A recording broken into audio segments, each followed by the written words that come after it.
ابھی ان پر بات ہوگی. ان کا تو ان کا ایک جملہ جو ہے اس کا مفہوم پورا پیش نہیں ہو سکا. نہیں جناب جی، بات اصل میں یہ ہے، اس طرح تو آپ کسی بھی شخص کو کوئی جملہ لینے اور کوئی بیان کرتا چلے، وہاں بات نہیں بنے گی. ایک ریڈیو والا جو بات کرے گا نا، اس کو اسی حساب سے دیکھا جائے گا. ایک عالم دین کہے گا بات، اس کو اس کے حساب سے دیکھا جائے گا. اور میرے آقا نے ہمیں اوتی تو جوامع الکلم، مجھے جوامع الکلم عطا کیے گئے. مجھے کیا دیے گئے؟ ایسے کلمات دیے گئے جو ہوں گے مختصر، مفہوم اس کا بے شمار ہوگا. میرے نبی نے پہلے یہ بات ارشاد فرما دی ہے. حضور علیہ الصلوۃ والسلام کے علم اور فضل، اور پیارے بھائی جن کا شر صدر ہو جاتا ہے، ان کے علم اور فضل کے بارے میں جو ہے وہ جناب معاملہ کچھ اور ہو جاتا ہے. جس نے کہ حضرت ابن عربی رضی اللہ تعالیٰ نے بات فرمائی. بات میں 5-7 منٹ میں ختم کرتا ہوں. ابن عربی رضی اللہ تعالیٰ نے فرماتے ہیں ایک مرتبہ سفر کر رہے تھے سمندر میں. اصل پیارے بھائی وہ بات ہے، دیکھیں میں نے ابھی یہاں پر آ کے پوچھا میں کس موضوع پر بولوں آپ کے سامنے. میرا ذہن اب جس طرح سے آ رہی ہے میں پیش کر رہا ہوں. میں کوئی تیاری کر کے تو آیا نہیں بیٹھا. ہمارا معاملہ ایسے ہی ہوتا ہے، جہاں جاتے ہیں کس موضوع پر بولنا ہے، جس طرح ذہن متوجہ ہو اس طرح بولتے چلے گئے. یہ عادت یہی ہے ہمیشہ سے. بچپن میں کوئی تھوڑی بہت تقریر یاد کی تھی. حضرت ابن عربی رضی اللہ تعالیٰ کیا فرماتے ہیں، آپ ایک مرتبہ سمندر میں سفر فرما رہے ہیں. سمندر میں جناب طغیانی آئی، ایسی طغیانی آئی کہ لگتا تھا کہ ابھی وہ بحری جہاز جو ہے ابھی بہہ جائے گا، ختم ہو جائے گا. آپ نے وہیں بیٹھے بیٹھے بحری جہاز میں ٹھوکر ماری. میں اسکن البحر وفیق البحر، اے سمندر خاموش ہو جا، تم میں بھی ایک سمندر بیٹھا ہے. دیکھتے دیکھتے طغیانی غائب ہو گئی. تھوڑی دیر کے بعد اسی سمندر سے ایک مخلوق نکلتی ہے. ایک کوئی ذات آتی ہے، کہتی این البحر، سمندر کدھر ہے؟ لوگوں نے اشارہ کر دیا ہاذا بحر. جب یہ بات کہی انہوں نے کہا جی ایک مسئلہ پوچھنا ہے آپ سے. مجھے کیا مسئلہ پوچھنا ہے؟ یعنی مسئلہ یہ ہے کہ دو عورتیں ہیں، ان کے 2 خامند ہیں. دونوں خامندوں پر عذاب الہی نازل ہوا. ایک جو ہے پتھر کا بن گیا اور ایک جو ہے وہ بھولو باندر بن گیا. اب آپ یہ فرمائیں کہ دیکھیں اب دونوں کے خامند تو نہیں رہے نا. جب نہیں رہے تو اب یہ عورتیں جو ہیں یہ بغیر خامندوں کی ہو گئیں. آپ یہ فرمائیے کہ جب بغیر خامندوں کی ہو گئیں تو اب انہوں نے عدت گزارنی ہے، اور عدت 2 ہیں، ایک موت کی عدت ہے اور ایک مطلقہ کی عدت ہے. اب عورتیں جو ہیں کون سی عدت گزاریں گی یہ مجھے ذرا ہمیں بتلا دیجیے. مطلقہ والی عدت گزاریں گے 3 عورتوں کے مہینے، یا یہ 4 مہینے 10 دن جو کہ موت کی عدت ہوتی ہے وہ کون سی عدت گزاریں گے؟ تو حضرت ابن عربی رضی اللہ تعالیٰ مبہوت ہو گئے، جواب نہیں بن پڑا. فرمایا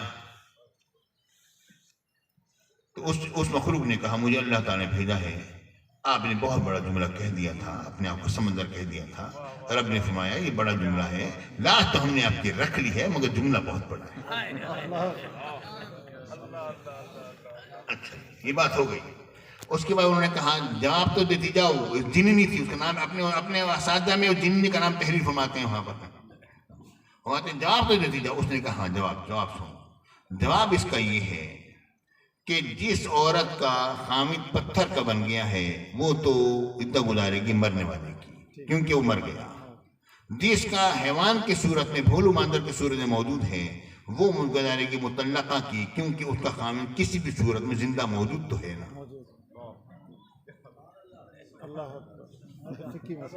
اچھا یہ بات ہوئی. جب یہ بات ہوئی تو پیارے ساتھیوں میرے شیخ میر بشر غزالی زمان رحمۃ اللہ تعالیٰ نے سے اسی قسم کا ایک سوال کیا گیا. کئی سوالات کیے گئے، ابھی ایک پیش کرتا ہوں بس.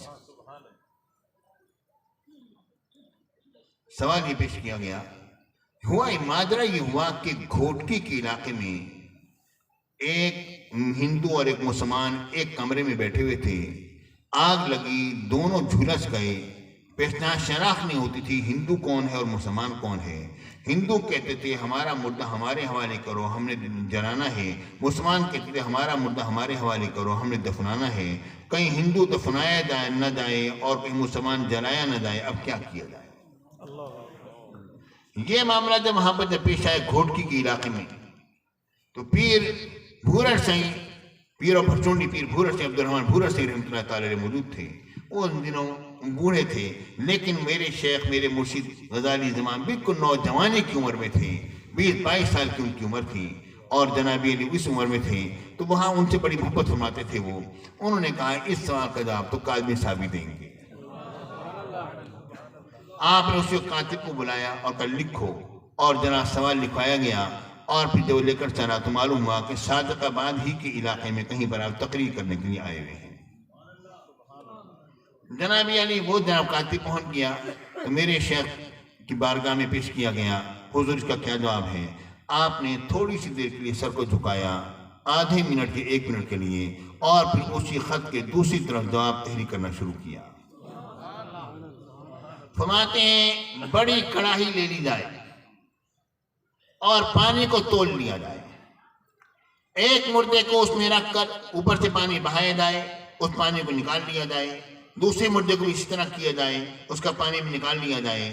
ایک کے پانی کا وزن بڑھ جائے گا اور ایک کا نہیں بڑھے گا. اسی طرح کیا گیا. فرمایا جس کا پانی کا وزن بڑھ جائے وہ مسلمان ہے، اس کو لے جاؤ.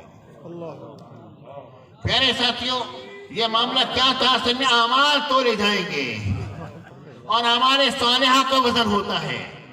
اور امام اعظم ابو حنیفہ رضی اللہ تعالیٰ نے فرمایا، انہوں نے جب وہ لوگ وضو کرتے تھے تو لوگوں کے اعمال کو دھلتے وہ دیکھتے تھے.